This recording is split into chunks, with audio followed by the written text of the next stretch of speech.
Development is a symptom of Colorado's consistent growth. Yeah, some communities, however, don't want it. In Timnath, people have been fighting to stop the construction of a new Topgolf location. They say the tall nets could endanger wildlife. In fact, they were so frustrated they reached out to our Northern Colorado reporter Dylan Thomas, who has been following their efforts since March and joins us now with an update. Yeah, and Dylan, this fight could come to an end tonight. Yeah, it all comes down to a special election taking place right here in Timnath today in the windy Timnath, Colorado. Topgolf doesn't own this land right behind me, nor have they ever submitted an official proposal to build here. Their simple inquiry to the town last year to see what it would take to build a location right behind me is what started all of this. Now residents tonight will decide whether or not this project will be ended before it ever tees off. I'm happy that we're finally at a decision point. We've worked really hard as a group. For months now, we have followed the debate of whether or not the next Topgolf in Colorado should be in Timnath. For those opposed, this isn't about the company or preventing development.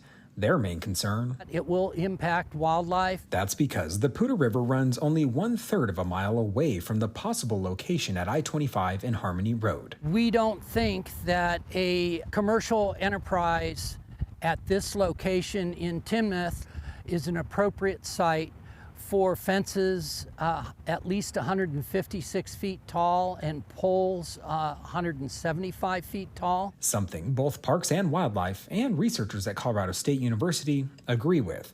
Both have issued statements saying bald eagles, bats, and more are at grave risk of colliding with the nets, given they live and hunt nearby. The proposed law would cap fence and netting at 65 feet, all but stopping Topgolf before they even buy land. Those with Guide Our Growth Timnath say they aren't trying to stop commercial development. Actually, they're encouraging it, just not fencing or netting so close to the river or homes. I think there in northern Colorado, nearby, there are better alternatives. If not Topgolf, it'll be somebody else, and it will generate tax revenue for the town.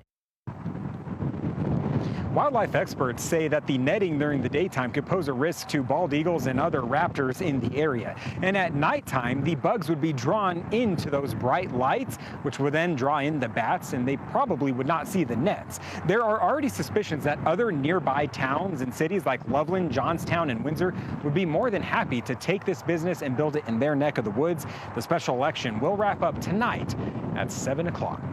Reporting live in Timnath, Dylan Thomas, covering Colorado First. And we will, of course, continue to follow that story. Dylan, thank you. Dylan doesn't just cover Northern Colorado for you. He lives there.